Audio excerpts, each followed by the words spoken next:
E 9 governadores foram eleitos no segundo turno. Os outros estados já tinham escolhido seus representantes no primeiro turno. O PSDB terá o maior número de governadores. O partido venceu em 8 estados. Confira agora quem vai governar em cada unidade da federação.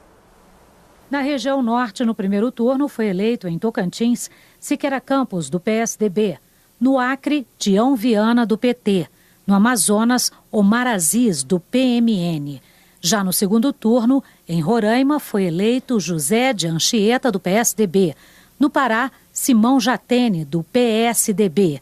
No Amapá, Camilo Capiberibe, do PSB. Em Rondônia, Confúcio Moura, do PMDB. Na região centro-oeste, venceu no primeiro turno, no Mato Grosso, Simval Barbosa, do PMDB. No Mato Grosso do Sul, André Putinelli, do PMDB.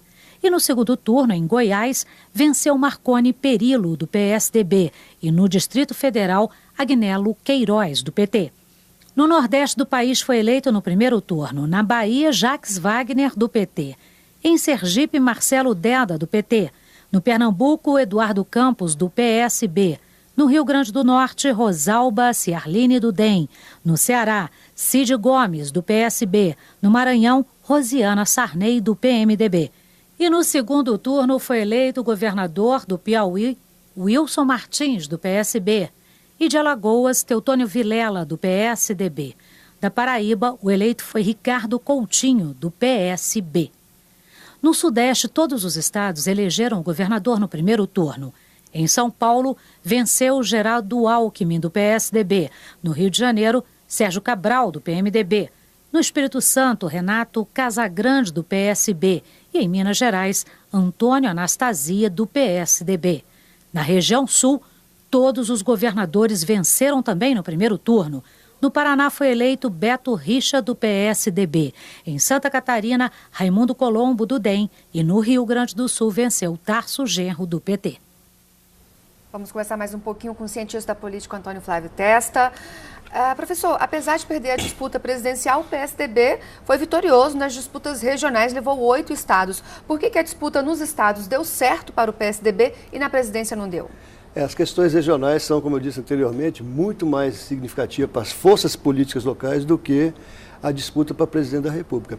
E é interessante notar que alguns estados, no segundo turno, deram uma votação muito expressiva à candidata que foi eleita presidente da República, que é o caso de Minas Gerais. O que nos mostra, por exemplo, que provavelmente ainda vai haver uma disputa, um racha muito grande entre o PSDB de São Paulo e o PSDB de Minas. O discurso do candidato Serra ontem foi muito nessa direção. Então houve uma divisão bastante significativa. E os senadores, como o caso de Aécio Neves, que é um senador que ainda mantém politicamente o controle da Prefeitura de Belo Horizonte, que é do PSB, mas ele ajudou a eleger o prefeito bastante, e o governo de Minas Gerais, então dá a ele um cacife político muito grande. Da mesma forma que o governador Geraldo Alckmin passa a ter uma influência muito grande nesse concerto político, né, nessa disputa aí.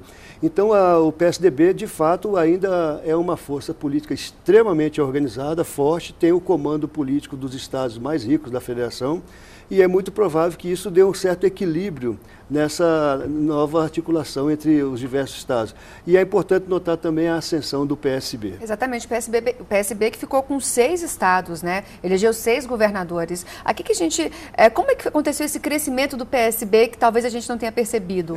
O PSB é um partido muito interessante porque ele vem crescendo devagar, mas crescendo sempre. Então ele elegeu alguns senadores importantes, inclusive aqui de Brasília, né? Provavelmente vai se tornar ministro para poder aumentar a base do PT no Senado, e ele tem candidatos à sucessão já no próximo mandato que são muito fortes, como o próprio presidente do PSB, o Eduardo Campos, que foi reeleito com uma votação maciça no primeiro turno lá em Pernambuco, o senador Casagrande, eleito também no primeiro turno com uma votação expressiva demais no Espírito Santo, Capiberibe lá em cima. Então, muitos novos políticos poderão vir a ocupar o cenário político brasileiro vinculado à sigla PSB. Quer dizer, o trabalho regional que tem feito a diferença para o PSB, por exemplo. Sem dúvida alguma. Ele está preparando um momento para que ele se torne um grande ator político, como o PT fez durante 20 anos até se tornar essa potência política que é hoje. Da mesma forma, o PSDB. Agora, professor, quais as principais demandas para esses estados nos próximos 4 anos? Eu acho que os estados todos estão envolvidos nos grandes desafios que a presidente da República vai ter que fazer, na parte da infraestrutura, da educação, de melhorar a gestão para que o Brasil possa diminuir a desigualdade regional. Esse é um ponto fundamental. Esses novos governantes deverão, no meu modo de entender, fazer uma articulação para ter os seus planos de governo vinculados a esse projeto nacional para que o Brasil possa crescer harmonicamente. Então isso faz com que haja uma aproximação maior do governo federal no primeiro momento, mas também tende a haver uma separação maior quando começarem as disputas pela partilha da riqueza, pelo investimento, por repasse de recursos, por definição de prioridades. E isso vai desembocar no parlamento. Ok, professor Antônio Flávio Testa, obrigada pela sua participação aqui no Repórter Brasil. Catiúcia? Obrigada, professor. Obrigada, Luana.